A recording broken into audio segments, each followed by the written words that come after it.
তা তুই এখানে কি করছিস? এদিকে আয়, দেখাচ্ছি। দেখা, কি দেখাবি? এই যে এই জমিগুলো দেখতে পাচ্ছিস, হ্যাঁ। এগুলো সব আমাদের, বুঝলি? ও ভাবছি এখানে একটু মাটি ফেলে উঁচু করে একটা বুর্জ খলিফা বানাবো।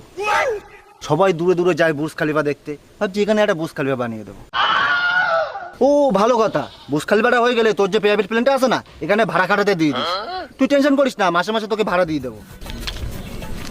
আরে তোরা সব এখানে? কখন থেকে আমি খুঁজছি। কেন, কি হয়েছে আবার? কি হয়েছে? অনেক কিছু হয়েছে। তোদেরকে আমার সাথে এখন একটু আটলান্টিক মহাসাগর যেতে হবে। কেন আটলান্টিক মহাসাগরে কেন? কেন? হ্যাঁ, কাজ কাজ করে করে তো মাথা খারাপ করে দিতিস আমার। আটলান্টিক মহাসাগর থেকে টাইটানিক জাহাজ তোলার কন্ট্রাক্টটা পেয়েছি। ওখানে লোক লাগবে, চল সব যাবো, চল। কি বলে? আর শোন, বাড়িতে দড়ি টড়ি থাকলে জোগাড় করে নিস। আমি কয়েকটা কুকুরের ছিগল পেয়েছি, জোগাড় করে রেখেছি, জাহাজ টেনে তুলতে কাজে লাগবে। আর তাড়াতাড়ি কর, দেরি করিস না, অনেকটা পথ যেতে হবে।